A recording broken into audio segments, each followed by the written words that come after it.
Feel like taking on Godzilla?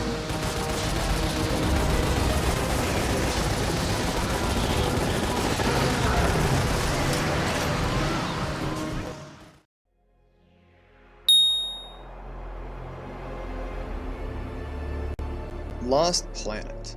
This is an older game, and I don't feel like I hear enough about it, which is kinda sad, because back in the day, as a kid, this was really cool.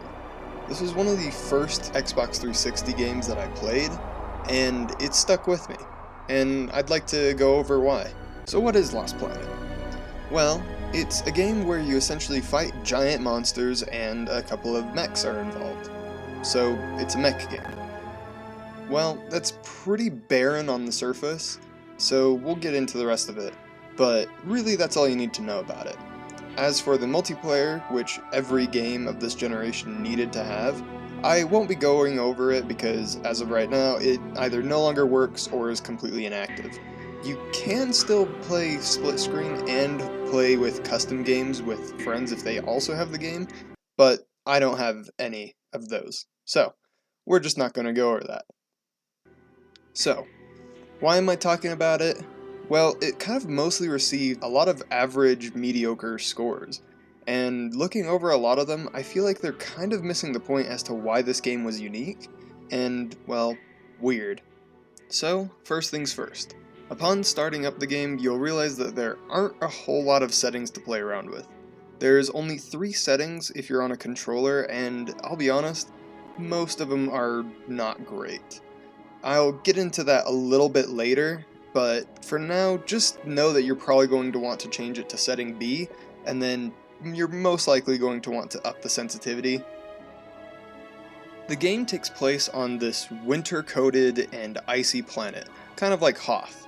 Except in this world, people need to live there because Earth is kind of overpolluted, overpopulated, and, well, basically every single science fiction reason that you can find for colonists, it exists. So people started to try and find new colonies to expand to, and this planet came up. The only issue is, it's entirely covered in ice, and there's giant monsters that attack everyone every time they get the chance to. So why did people settle here? That's a great question, and I don't know the answer.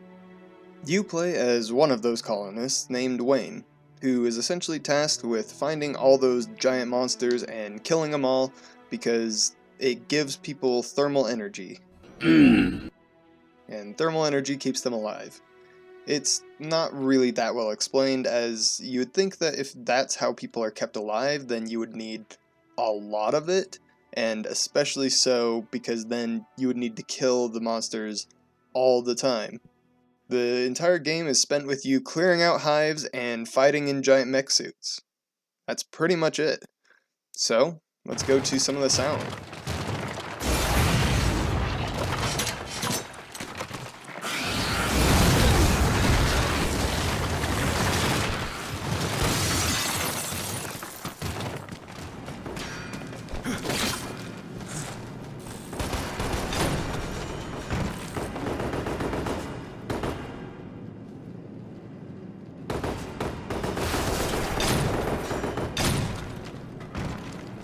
The sound for this game is, well, I don't want to say it's bad. It's generic. Maybe a step above generic from the time? I don't know, it's hard to say. The weapons sound okay, but they're not exactly great. Nothing exactly feels powerful. The shotgun is about as close as you're gonna get to finding something that actually sounds meaty.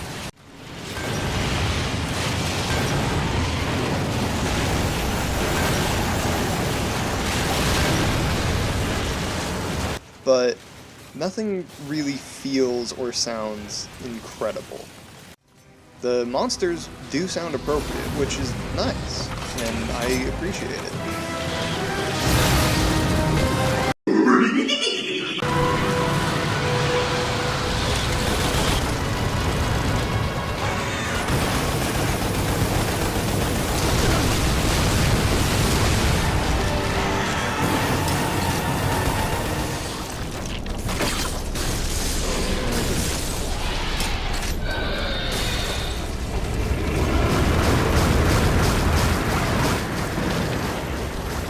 They all make appropriate sounds, and you can actually tell which one is which based off of the unique sounds that they make. Not that you ever need to, but it's a nice touch. Voice acting is, well, certain moments are okay.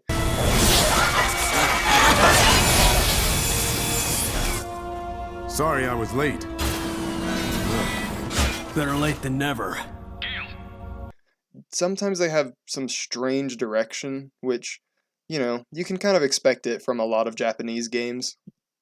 It's all my fault. Our only hope for defeating Ganon is lost, all because I couldn't harness this cursed power. Everything I've done up until now, it was all for nothing. So I really am just a failure. I don't think I have to go into too much detail. The mechs, however, now the mechs, those sound pretty good. If only one of us could pilot a VS. I can.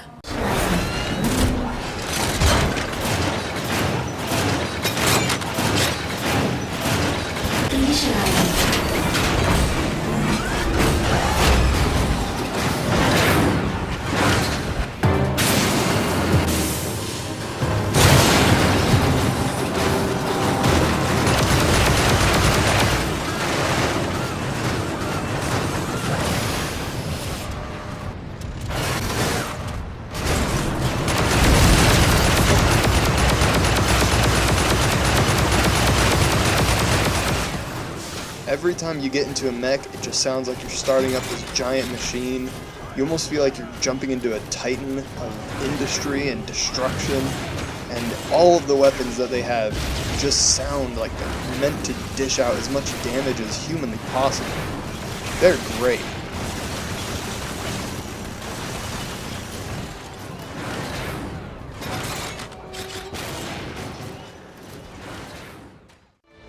As for the music, well, it's good. It's even pretty heroic. You've been listening to a lot of it in the background throughout this video so far, and you'll hear a lot more of it.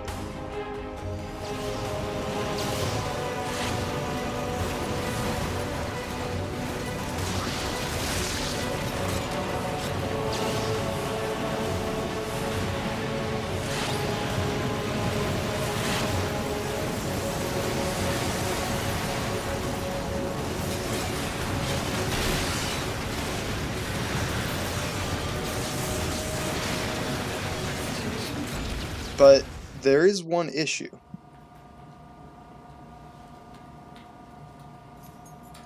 Isn't there some way around? I've tried everything. There's no other way. We can't avoid the Acrid if we want to reach our destination. If only one of us could pilot a VS. I can. What? Huh? You can? I remember how to pilot one. Yeah, it's going to be silent a lot throughout this game. Not necessarily just in gameplay, which is pretty normal and can actually work for the game to indicate certain areas being more important than others. I mean, Dark Souls did this and several other games, but here it just kind of feels a little too barren. As with the cutscenes, there's no music in some of them. And I don't mean like all of them, just some of them.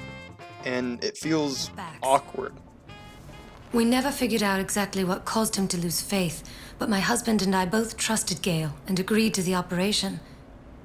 In the end, my husband died along with Gale because of Solotov's backstabbing. Cheeseburgers. Some cutscenes do have music in it, and it works great. You feel the significance of it, the build-up.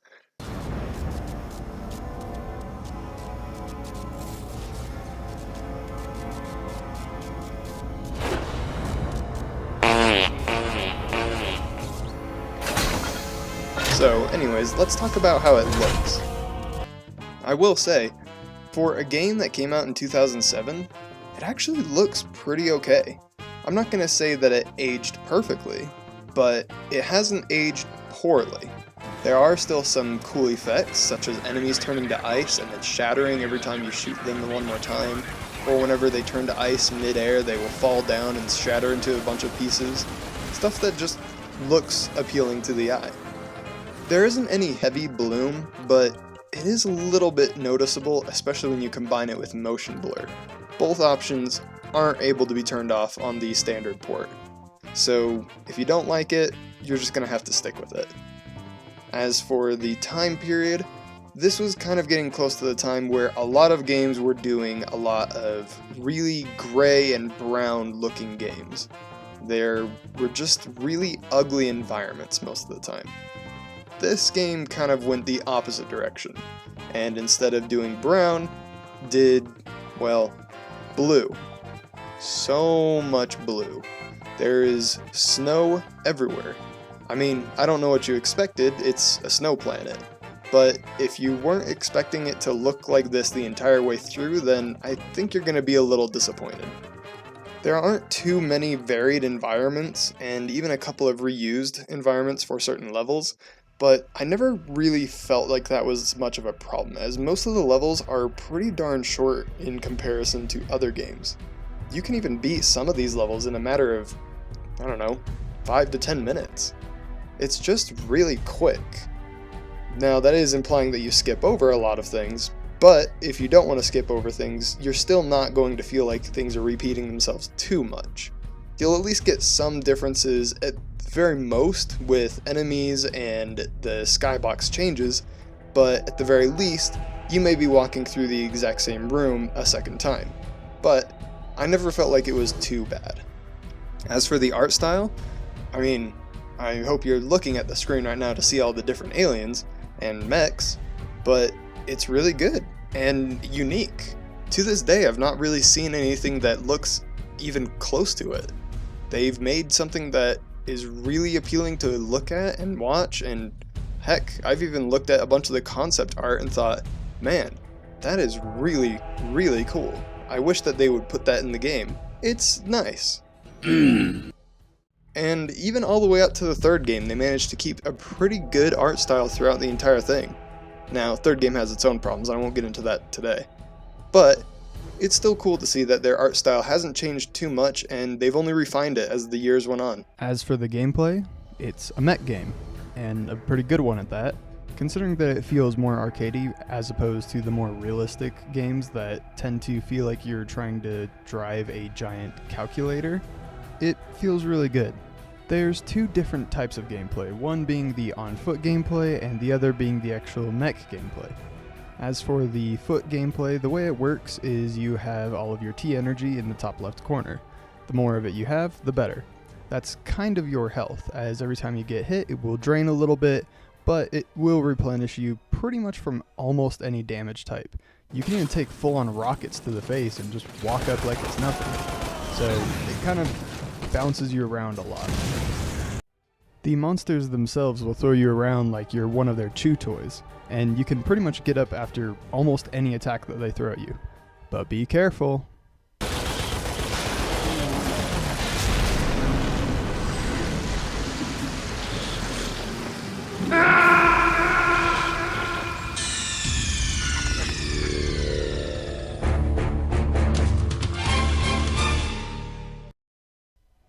You're not immune to every damage type.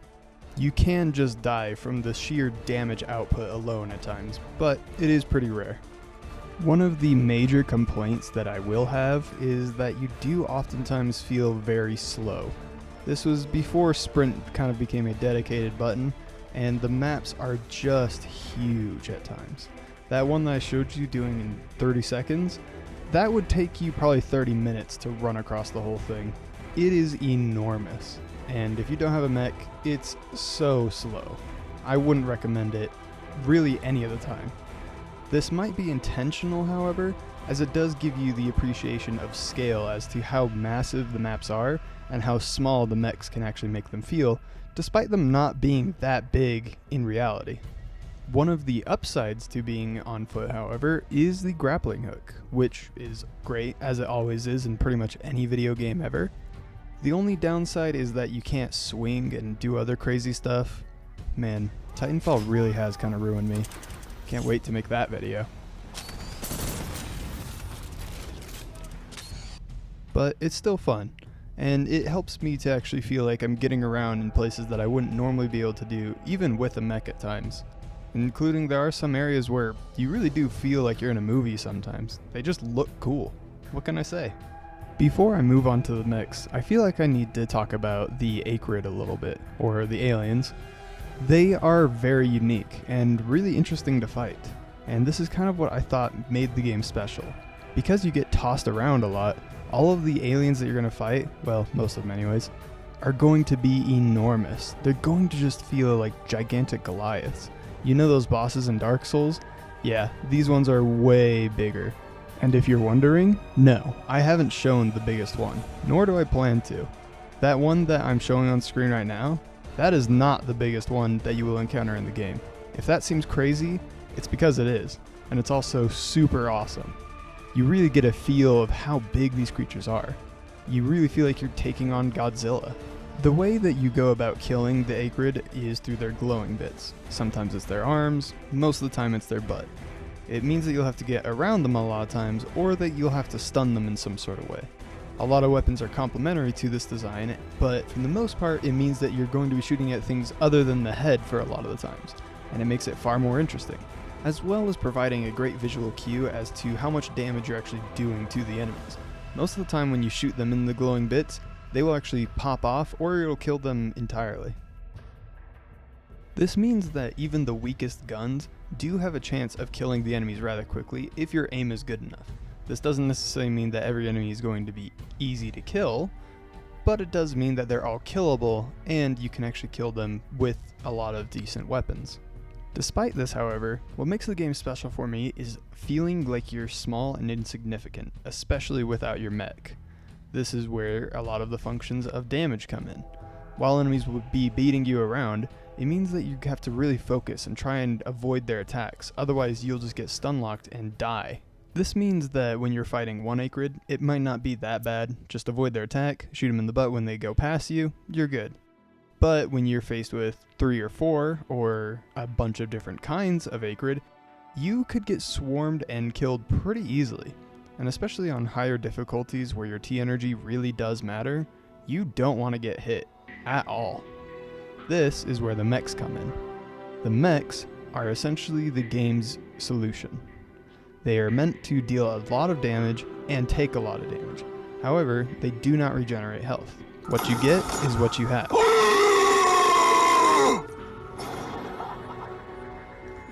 Oh no! Once it's gone, you have to eject from your mech or die with it. While your normal human guns might be able to take out Acrid, the mech's guns are the ones that are going to be the big boys. The chunk. The ones that deal all the damage. Those are going to be the ones that you use for the big boys. And, funny enough, you can actually use these as you're on foot, which is pretty fun, I'll admit. The mechs themselves can tear through a lot of Acrid really easily, and even other opposing mechs, which you'll have to eventually fight, as the human faction is one of the enemy factions as well. You'll have to fight different snow pirates and even go up against this big corporation thing, which I'll get into a little bit later. So yeah, your mechs are fast, tough, they are your go-to for this game. And while you probably can beat this game without using one, I have yet to try because being in a mech is just so much fun.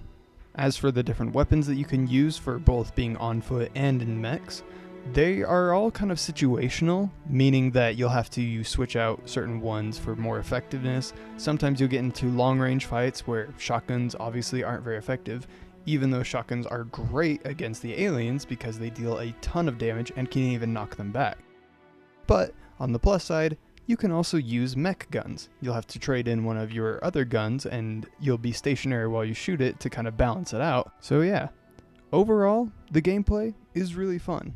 Just make sure that you stick to mechs most of the time if you want to actually get the most fun out of it. Next up, we have the story. And I'm not going to waste too much of my time here. I'm just going to straight up tell you it's not great. In fact, it's actually pretty bad in my eyes. Going back through it these days, I've realized that my dumb kid brain when I played this really wasn't a great story critic because a lot of the story doesn't make a whole lot of sense. It doesn't make sense for these people to stay on this ice planet. It doesn't make sense for the T energy to be their only source of life, even though that means they have to kill aliens for it. It's just full of plot holes and a whole lot of things that just don't make sense. On top of that, the main characters themselves, they're just weird, and a lot of things don't make sense. For instance, we have Solotov. Solotov seems like a kind of shifty guy at first, a little weird, but then later on down the road, he apparently betrays us, but then it wasn't actually him, but then it was his father, who was long dead, so this Solotov is actually good, but we never actually see the father. It's just a mess. It's all over the place.